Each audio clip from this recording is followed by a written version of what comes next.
Experts by experience. Real conversations, real people, real stories.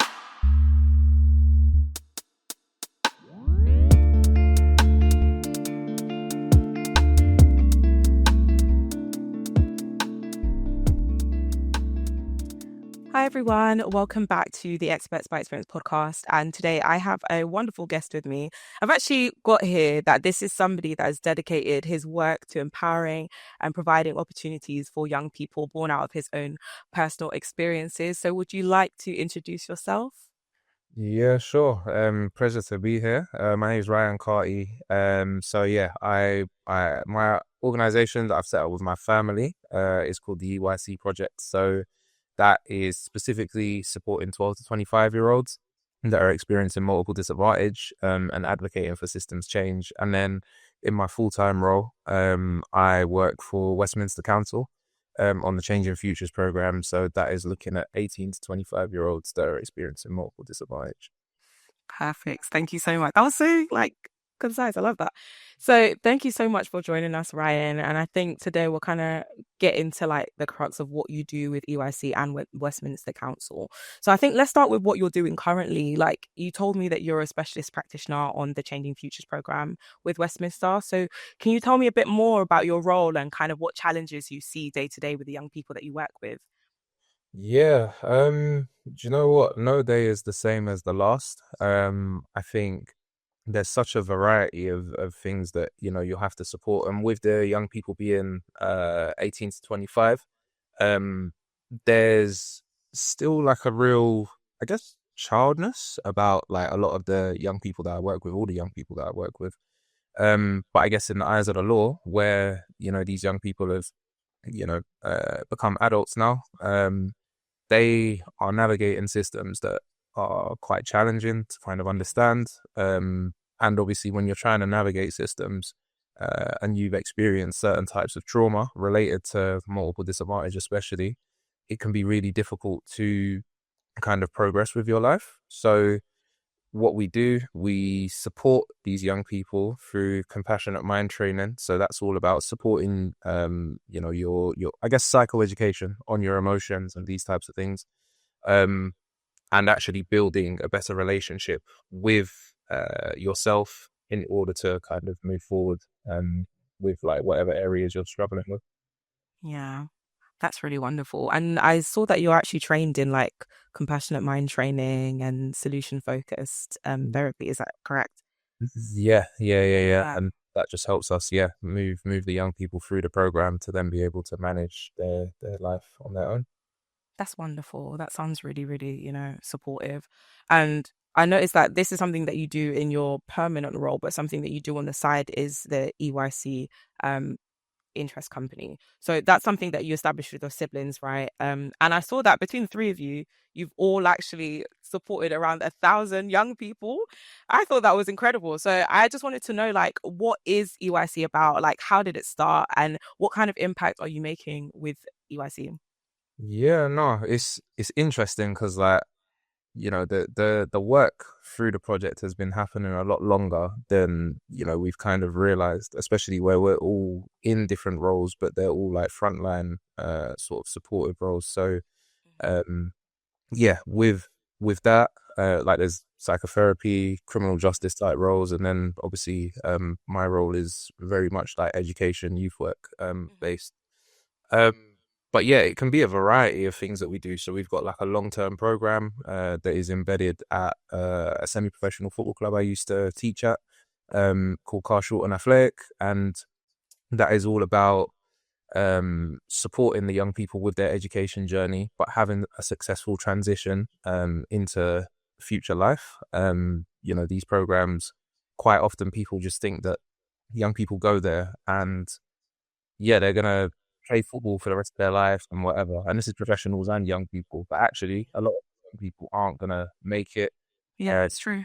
yeah, so the people that we had on the program, we just had our first cohort successfully go through our first program. We had young people. One young person had been excluded from like 7 or 8 different secondary schools. One was in young offenders. We got young people in there with educational healthcare plans, and all of them made successful transitions through the program, our program, and the Carl Shorten program. Some of them got their first qualifications in education, and yeah, they're all transitioning onto positive circumstances going forward. So yeah.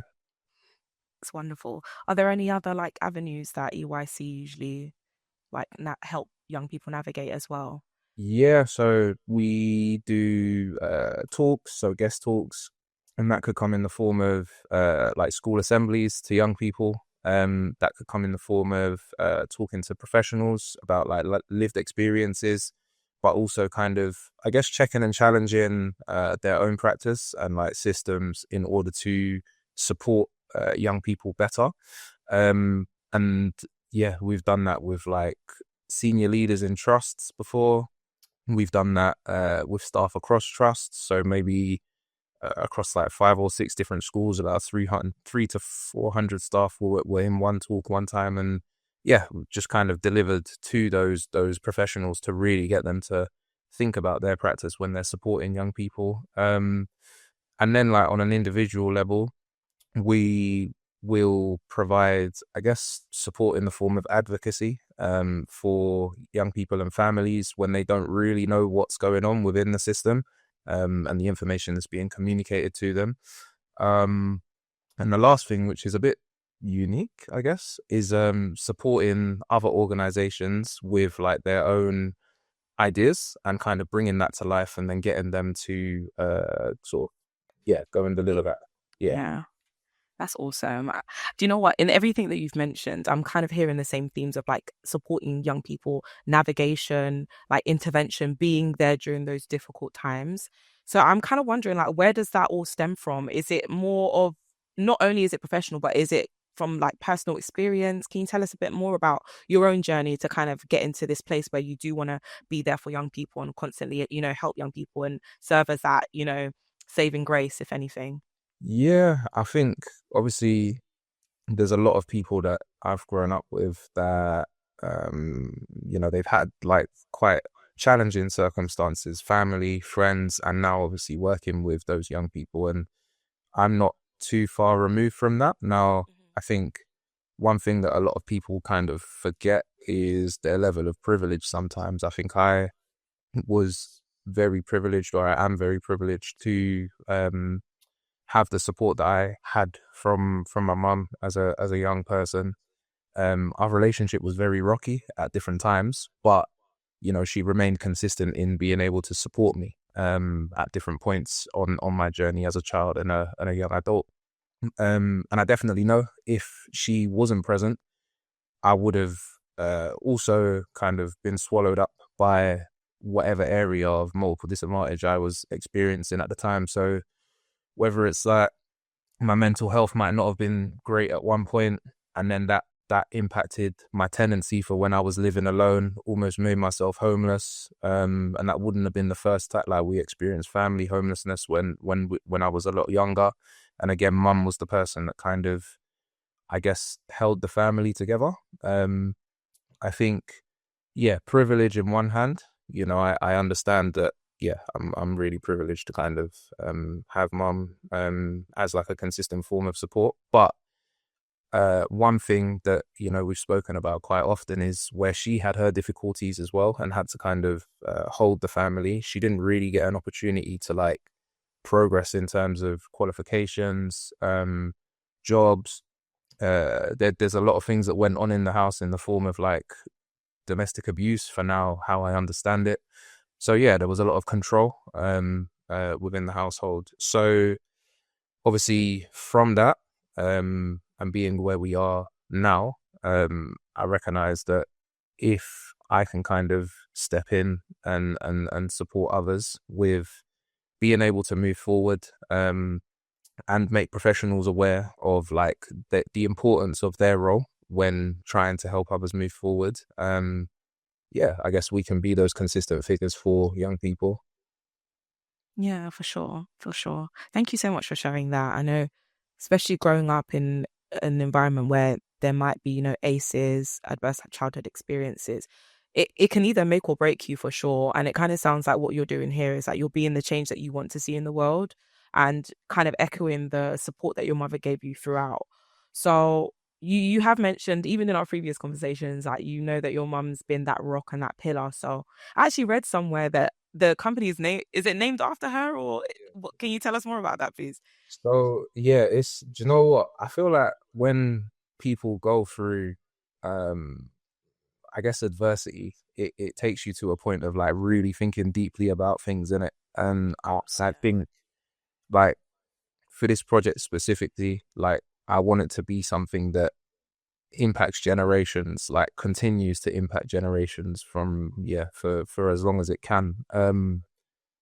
Something in the previous generation, in terms of my family, we were quite disjointed, and we're trying to like bring things back together now. But I'm kind of going around the houses, but there is a reason why I'm saying this. And of course. Um, so my granddad, in Clarendon, he was in Jamaica. He was I think he was like a governor for a school or something like that. And then my other granddad, when he came to the UK, he was like quite an important figure in a pub in Balham. So he's got like a plaque on the wall in Oh, this pub. cool. So thinking about it, I'm thinking, rah, like if I think about like the men in previous generations to me, they were all about community and like bringing people together.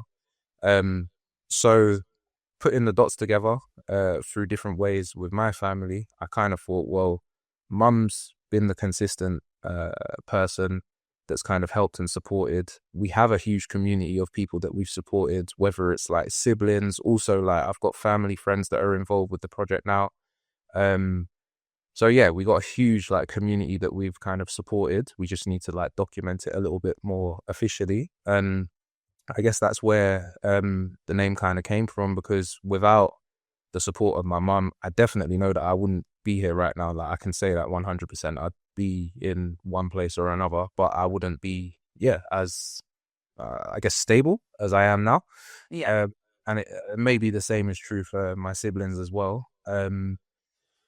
But what is also interesting as well is like I didn't realize, but my mum actually didn't know her real name until she was 22. She had like quite a lot of like identity difficulties when she was young, and she sort of grew up in a an environment that was very domestically abusive as well. So kind of had to take a lot of time to find herself. And I think when her parents moved back to Jamaica, that is when she officially found out what her name was. They moved back when she was 22. She's from Birmingham, so now she's kind of started to reconnect with that name because of this project as well. So yeah, there's a lot of meaning to everything. So yeah. Yeah. That's wonderful. Thank you so much for sharing that. Wow, it really sounds like it's everything is just running in the family, like you said, with your siblings as well. Like there's this nature of caring and giving back, and like you said, with your grandfather too. So that sounds amazing. No, thank you. So before we get onto it, EYC Empowering Young Champions, how long has that been running for? Officially, since the 24th of November last year. Oh Um, wow, it's new. yeah, sweet. Yeah. But in an unofficial capacity, whilst we've been getting everything together, since September, still relatively new, September 2023. Wow. And you've managed to impact that many people in such a short amount of time. And you even said yourself, there's still so much room like for growth and expansion. So I was just wondering, are there any like projects or, what is the future of EYC? Like, what are you looking to kind of bring into this future space in whether it's helping young people or, more summer projects, etc.? Yeah. I think obviously where it's targeting uh young people that are experiencing multiple disadvantage, I think that the people that I've got involved all have their kind of specific areas of like what they're interested in. I think something that I have experienced in working in youth work and young people, sometimes you're in a job role and you're a bit like, I like this part of the role, but I don't like that part. And, it's all a bit, do you know what I mean? So I think for me, what this is really about is really tailoring interventions to the young people that you're supporting, um, to ensure that it is high quality, because young people that have been through hardship really deserve that. Um, I think also ensuring that the young people are involved in the process of creating whatever it is that supports them.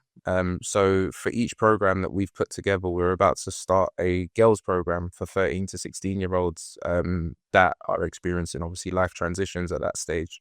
But our first session is all going to be about co-creation. So we're going to go in and talk to, I think there's going to be about 10 to 15 young girls in the group. I'll co-facilitate it, and we'll kind of talk to these young people about what do you actually want to talk about? How can we help and support you? And then as the professionals with the expertise, we pull that together and then go and deliver the program to them.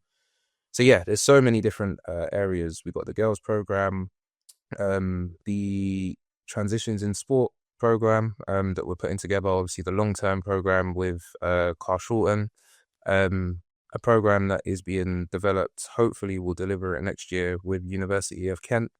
And then, yeah, like the longer term, we want to do like a long-term program with one primary school, one secondary school, a college and a university, and an alternative provision as well. Yeah. But it needs to be all good as well. So yeah, Yeah. yeah, funded. Oh, wow. That sounds amazing. Sounds like there's so many future plans. In fact, something that you mentioned as well, the fact that you brought up co-creation, I feel like is so, so, so important. It's the key to making things person-centered. And like you said, making it tailored to the young people that are actually in need of your services. And I think that's something that even as an organization, Catch 22 is constantly trying to implement as well, is having conversations with the people that we work with. How can we place them at the center of everything that we do? So I think it's wonderful that even moving forward, charities and community interest companies are kind of making that effort from the get-go to implement that form of co-creation and amplifying those voices. So I think that's amazing. And I really can't wait to see, what else EYC gets up to and how big the name gets and recognized in the spaces that you're operating in.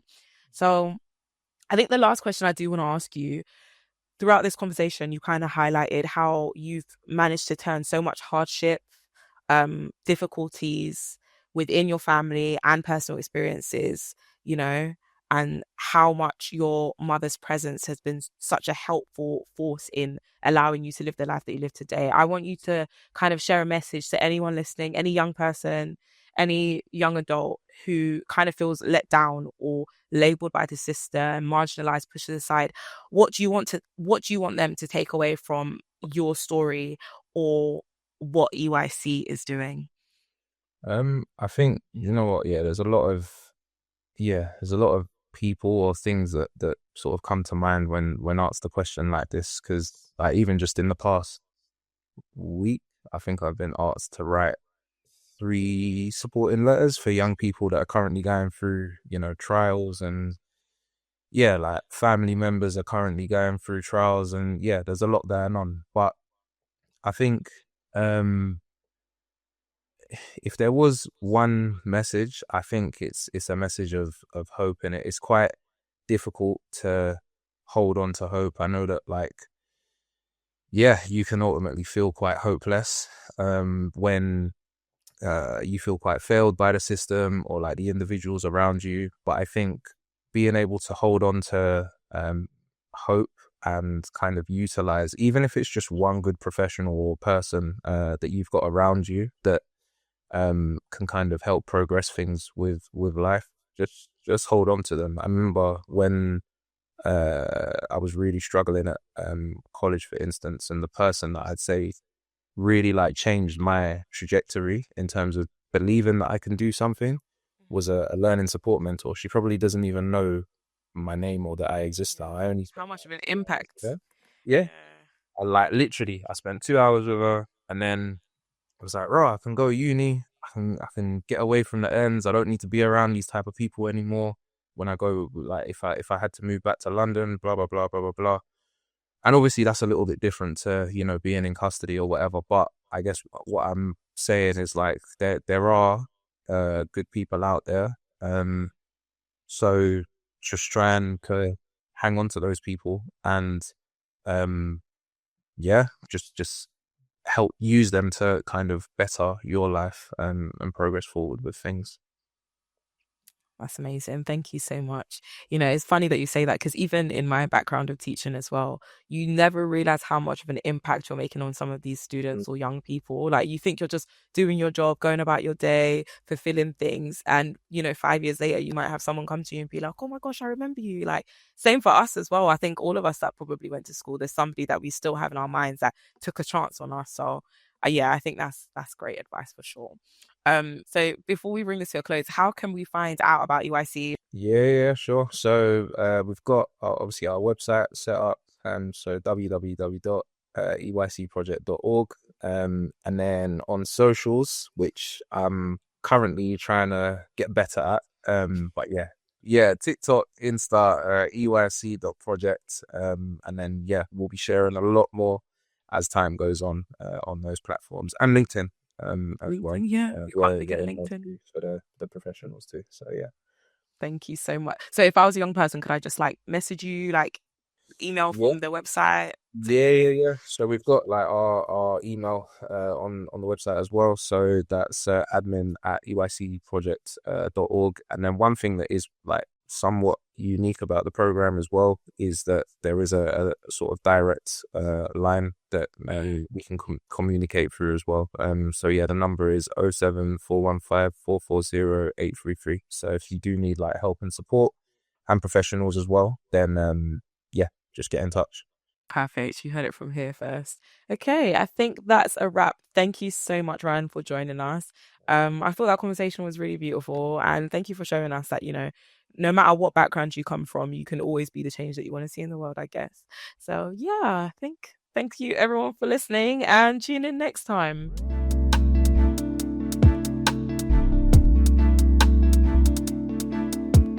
Experts by Experience is brought to you by Catch 22. For more episodes, visit www.catch-22.org.uk. Now playing on National Prison Radio.